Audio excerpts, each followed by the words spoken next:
선지자와 왕 제40장 느부갓네살의 꿈. 다니엘과 그 동무들이 바벨론 왕을 섬기려고 들어간 지 얼마 되지 않아서 그 우상 숭배의 국가에 이스라엘의 하나님의 권능과 성실하심을 나타낸 사건이 일어났다. 느부갓네살이 한 놀라운 꿈을 꾸고 그로 인하여 마음이 번민하여 잠을 이루지 못하였다. 왕의 마음이 비록 깊은 인상을 받기는 했으나 그가 깨었을 때의 꿈의 내용을 회상할 수가 없었다. 난처하게 된 느부갓네살은 박수와 술객과 점장이들을 불러 모아 그들의 도움을 요청하였다. 느부갓네살은 내가 꿈을 꾸고 그 꿈을 알고자 하여 마음이 번민하도다 라고 말했다. 그는 자기의 번민을 이렇게 말한 후 그의 마음속에 있는 번민을 제거할 수 있는 방안을 제시하도록 그들에게 요구하였다. 이 말의 박사들은 왕이여 만세수를 하옵소서. 왕은 그 꿈을 종들에게 이르시면 우리가 해석하여 드리겠나이다 라고 대답하였다. 그들의 모호한 대답에 만족하지 못한 데다가 저희가 사람들의 비밀을 안다고 뽐내면서도 자기를 도와주려 하지 않는 것처럼 보였기 때문에 의심을 품은 왕은 한편에는 부와 명예를 주리라는 약속을, 다른 편에는 죽이겠다는 위협을 가지고 그에게 꿈의 해석뿐 아니라 꿈 자체를 고하라고 박사들에게 명령하였다. 그는 이렇게 말하였다. 내가 명령을 내렸나니 너희가 만일 꿈과 그 해석을 나로 알게 하지 아니하면 너희 몸을 쪼갤 것이며 너희 집을 걸음터로 삼을 것이요 너희가 만일 꿈과 그 해석을 보이면 너희가 선물과 상과 큰 영광을 내게서 얻으리라. 박사들은 여전히 되풀이해서 청컨대 왕은 꿈을 종들에게 이르소서 그리하시면 우리가 해석하여 드리겠나이다 라고 대답하였다. 이제까지 신임해 왔던 사람들의 분명한 배반에 매우 분개하고 화가 난 느부갓네살은 다음과 같이 선언하였다. 너희가 만일 이 꿈을 나로 알게 하지 아니하면 너희를 처치할 법이 오늘 하나이니 이는 너희가 거짓말과 망령된 말을 내 앞에서 꾸며 말하여 내가 변하기를 기다리려 함이니라. 이제 그 꿈을 내게 알게 하라. 그리하면 너희가 그 해석도 보일 줄을 내가 알리라. 그렇게 하지 못함으로 당할 결과를 예상하고 공포에 쌓인 박수들은 왕의 요구는 불합리하고 그의 시험은 일찍이 어떠한 인간이라도 요구한 일이 없었던 것임을 왕에게 보이려고 노력하였다. 그들은 세상에는 왕의 그 일을 보일 자가 하나도 없으므로 크고 권력 있는 왕이 이런 것으로 박수에게나 술객에게나 갈대아 술사에게 물은 자가 절대로 있지 아니하였나이다. 왕의 물으신 것은 희한한 일이라 육체와 함께 거하지 아니하는 신들 외에는 왕 앞에 그것을 보일 자가 없나이다 라고 간언하였다. 그때 왕이 진노하고 통분하여 바벨론 모든 박사를 다 멸하라 명하였다. 왕의 명령을 시행하기 위하여 준비하고 있던 관리들이 찾고 있던 사람 중에는 다니엘과 그의 동무들도 있었다. 명령에 따라 저희도 역시 죽어야 한다는 말을 들었을 때 다니엘이 명철하고 슬기로운 말로 왕의 시위대 장관 아리옥에게 묻기를 왕의 명령이 어찌 그리 급하니요? 라고 하였다. 아리옥은 그 놀라운 꿈에 대한 왕의 고민과 이제까지 그가 완전히 신뢰하던 사람들에게서 도움을 얻지 못한 이야기를 다니엘에게 해주었다. 이 말을 들은 다니엘은 목숨을 내걸고 감히 어전에 나아가 하나님께서 꿈과 그 해석을 자기에게 보여주시도록 그분께 탄원할 수 있는 시간을 허락해달라고 간청하였다. 왕은 이 요구를 수락하였다. 이에 다니엘이 자기 집에 들어가서 그 동무 하나냐와 미사엘과 아사리아에게 그 일을 고하였다. 그들은 다 함께 빛과 지식의 근원이신 하나님께 지혜를 간구하였다. 하나님께서 자기들을 그곳에 있게 하셨고 그들은 하나님의 사업을 행하고 있으며 맡은 임무를 잘 수행하고 있다는 생각으로 그들의 신앙은 강했다. 고통과 위험의 때에 그들은 항상 하나님께 지도와 보호를 구하였으며 하나님께서는 언제나 즉각적인 도움을 주셨다. 이제 그들은 참회하는 마음으로 자신들을 새로 이 세상의 재판장께 복종시키고 저희에게 특별한 도움이 필요한 이때에 그들을 구원해 주시도록 그분께 간구하였다. 그들의 탄원은 헛되지 않았다. 그들이 영화롭게 하였던 하나님께서 이제 그들을 영화롭게 하셨다. 주의 성령이 그들에게 임하였고 다니엘에게는 밤의 이상으로 왕의 꿈과 그 뜻을 나타내셨다. 다니엘이 제일 먼저 한 일은 그에게 계시를 주신 하나님께 감사하는 일이었다. 다니엘은 다음과 같이 부르짖었다. 영원 무궁히 하나님의 이름을 찬송할 것은 지혜와 권능이 그에게 있음이로다. 그는 때와 기한을 변하시며 왕들을 패하시고 왕들을 세우시며 지혜자에게 지혜를 주시고 지식자에게 총명을 주시는도다. 그는 깊고 은밀한 일을 나타내시고 어두운 데 있는 것을 아시며 또 빛이 그와 함께 있도다. 나의 열조의 하나님이여, 주께서 내게 이제 지혜와 능력을 주시고 우리가 주께 구한 바 이를 내게 알게 하셨사오니 내가 주께 감사하고 주를 찬양하나이다. 곧 주께서 왕의 그 일을 내게 보이셨나이다. 다니엘은 즉시 박사들을 죽이라는 명령을 받은 아리옥에게 가서 말했다. 바벨론 박사들을 멸하지 말고 나를 왕의 앞으로 인도하라. 그리하면 내가 그 해석을 왕께 보여드리리라. 장관은 곧 다니엘을 왕의 앞으로 인도하고 내가 사로잡혀온 유다 자손 중에서 한 사람을 얻었나이다. 그가 그 해석을 왕께 아시게 하리이다. 라고 하였다. 세계에서 가장 강대한 제국의 군주 앞에선 조용하고 침착한 유다 포로를 보라.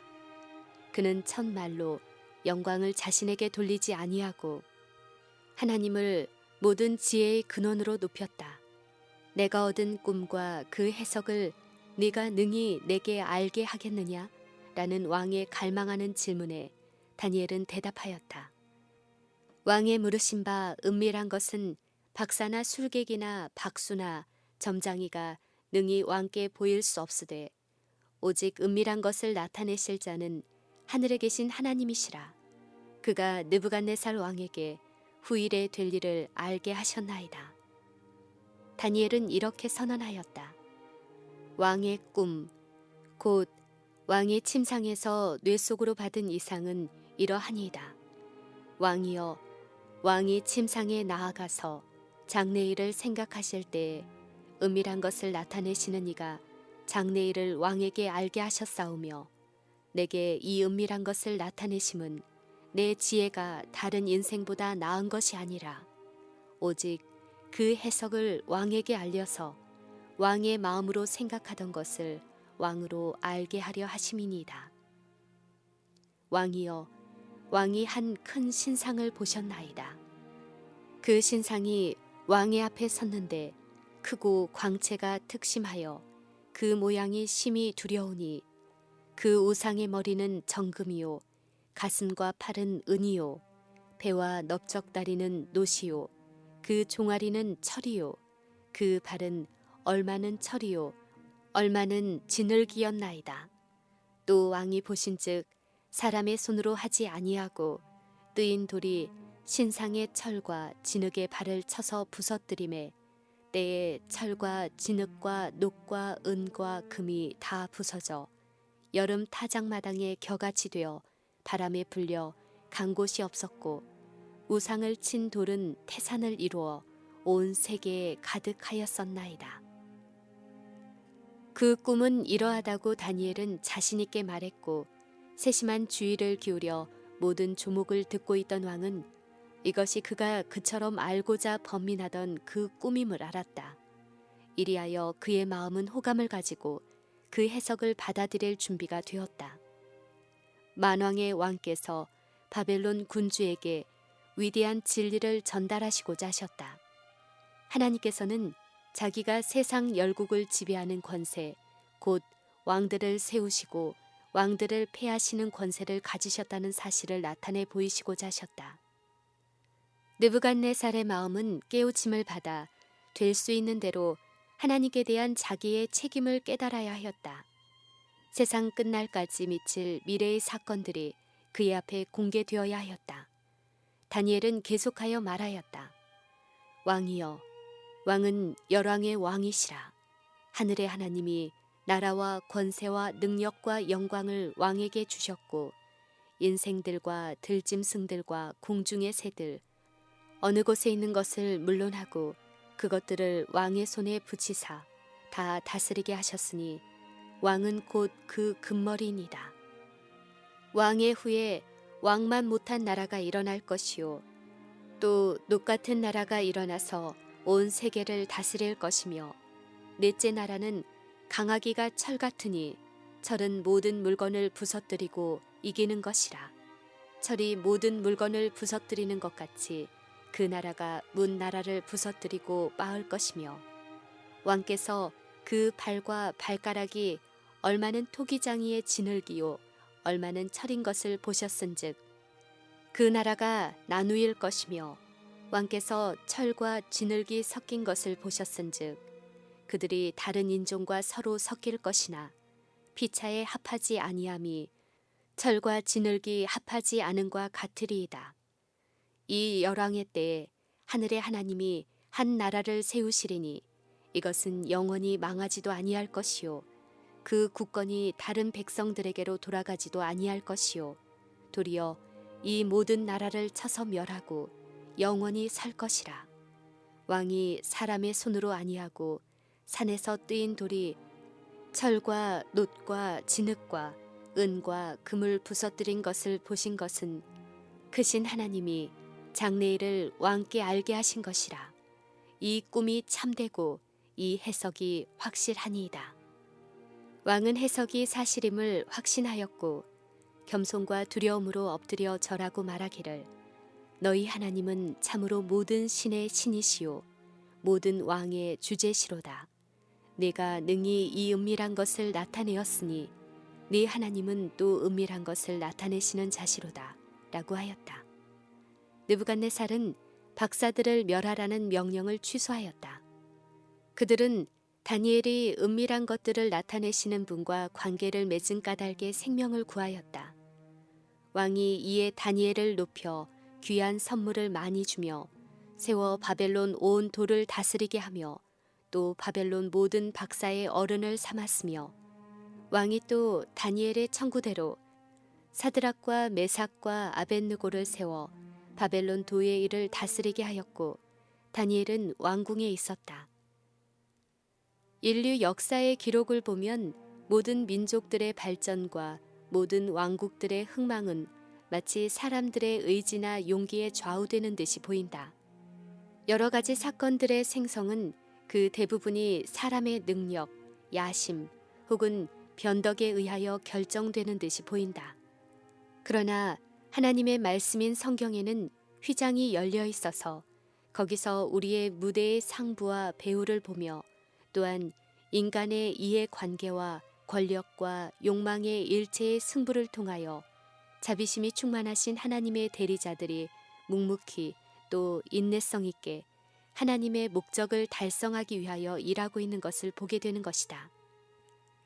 사도 바울이 아테네의 현인들에게 유례없이 아름답고 친절하게 한 말 중에는 인류의 창조와 모든 민족의 분포에 대한 하나님의 목적이 설명되었다. 사도는 이렇게 말했다. 우주와 그 가운데 있는 만유를 지으신 신께서는 인류의 모든 족속을 한 혈통으로 만드사 온 땅에 거하게 하시고 저희의 연대를 정하시며 거주의 경계를 하나셨으니 이는 사람으로 하나님을 혹 더듬어 찾아 발견하게 하려 하심이로되 이는 우리 각 사람에게서 멀리 떠나 계시지 아니하도다. 하나님께서는 누구든지 언약의 줄 안으로 들어올 수 있다고 언명하셨다. 창조 당시의 하나님의 목적은 이 지구상에 사람이 살게 하시고 그들의 존재가 자기 자신뿐 아니라 다른 사람에게도 축복이 되고 저희 창조주께서도 영광이 되도록 하셨던 것이다. 누구나 원하면 저희 자신을 이 목적에 부합하도록 할 수 있는 것이다. 이런 사람들에 대하여 이 백성은 내가 나를 위하여 지었나니 나의 찬송을 부르게 하려 함이니라고 하신다. 하나님께서는 국가나 개인이 나를 물론하고 모든 참된 번영의 기초가 되는 원칙을 율법 가운데 나타내 보이셨다. 모세는 하나님의 율법에 대하여 이스라엘 백성들에게 이것은 너희의 지혜요 너희의 지식이라 이는 너희에게 허사가 아니라 너희의 생명이니 라고 말하였다. 이렇게 이스라엘 백성들에게 보증된 축복이 그와 동일한 조건으로 또 그와 동일한 정도로 천하에 있는 모든 국가와 모든 개인에게 보증되어 있다. 어떤 나라들이 등장하기 수백 년 전에 전지하신 하나님께서는 각 시대를 내다보셨고 만국의 흥망을 예언하셨다. 하나님께서는 느부갓네살에게 바벨론 왕국이 망하고 둘째 나라가 일어날 것이며 그에게도 역시 시험의 기간이 주어질 것이라고 선언하셨다. 참 하나님을 높이기에 실패한 나라의 영광은 사라지고 셋째 나라가 그 자리를 차지할 것이다. 이 나라도 역시 지나가고 철과 같이 강한 넷째 나라가 세상 열국을 정복할 것이다. 만일 모든 지상 왕국 중에서 가장 부요했던 바벨론 나라의 통치자들이 항상 여호와를 경외하였더라면 그들이 여호와께 연결되어 있어서 저희를 강하게 하는 지혜와 능력을 받았을 것이다. 그러나 그들은 괴롭고 난처할 때에만 하나님을 저희 피난처로 삼았다. 그와 같은 때에 저희 위인들에게서 도움을 받지 못하자 그들은 다니엘과 같은 사람들 곧 저희가 알기로는 살아계신 하나님을 영화롭게 하고 하나님께로부터 영광을 받고 있는 이들에게 도움을 구하였다. 그들은 이러한 사람들에게 하나님의 섭리의 신비들을 풀어달라고 호소하였다. 왜냐하면 비록 교만한 바벨론의 통치자들이 최고의 지성인이긴 하였으나 그들은 범죄로 인하여 하나님과 매우 멀리 떨어져 있었으므로 장래에 관하여 그들에게 주어진 계시와 경고를 이해할 수 없었기 때문이었다. 열국의 역사에서 하나님의 말씀을 배우는 학생들은 하나님이 주신 예언이 문자 그대로 성취되었음을 볼 수 있다. 바벨론은 마침내 부서지고 깨어져 사라져 버렸으니 그 까닭은 번영할 때에 그 나라의 통치자들이 자기들은 하나님과 아무 상관이 없는 것처럼 여기고 저희 나라의 영광을 인간의 공적에 돌렸기 때문이었다. 메대 바사 왕국도 하늘의 분노를 입었다. 그 까닭은 하나님의 율법을 발로 짓밟았기 때문이었다. 그 나라의 거의 대다수의 백성들 중에서 여호와를 경외하는 사람을 찾아볼 수 없었다. 사악과 참남됨과 부패가 성행하였다. 뒤따른 나라들은 한층 더 저열하고 부패하였으며 도덕적 가치를 재는 저울에서 점점 더 아래로 가라앉는다. 지상의 모든 통치자들이 행사하는 권력은 다 하늘로부터 받은 것이요 그의 성공 여부는 그가 받은 바 권력을 사용하는 방도 여하에 달린 것이다. 거룩하신 감시자께서는 각 사람에게 너는 나를 알지 못하였을지라도 나는 내 띠를 동일 것이요 라고 하셨다. 옛적 느부갓네살에게 공의를 행함으로 죄를 속하고 가난한 자를 긍휼히 여김으로 죄악을 속하소서. 그리하면 왕의 편안함이 혹시 장구하리이다 한 말씀은 각 사람에게 있어서 일생의 교훈이 되는 것이다. 이런 일들 곧 의인은 나라로 영화롭게 하고 보좌가 공의로 말미암아 굳게 서며 인자함으로 말미암아 견고하다는 것을 이해하고 왕들을 폐하시고 왕들을 세우시는 하나님의 능력의 역사 가운데 이런 원칙들이 작용하고 있다는 사실을 깨달아 아는 것이 곧 역사 철학을 이해하는 일이다. 하나님의 말씀에만 이 사실이 명백히 설명되어 있다. 거기에는 국가의 힘이란 개인의 경우와 마찬가지로 그들을 무적으로 만들어주는 듯이 보이는 어떤 기회나 시설에 달린 것이 아니며 또한 그들이 자랑하는 강대함에 있는 것도 아니라고 설명되어 있다. 한 국가의 힘은 하나님의 목적을 이루려는 저희의 성실성에 의하여 측정되는 것이다.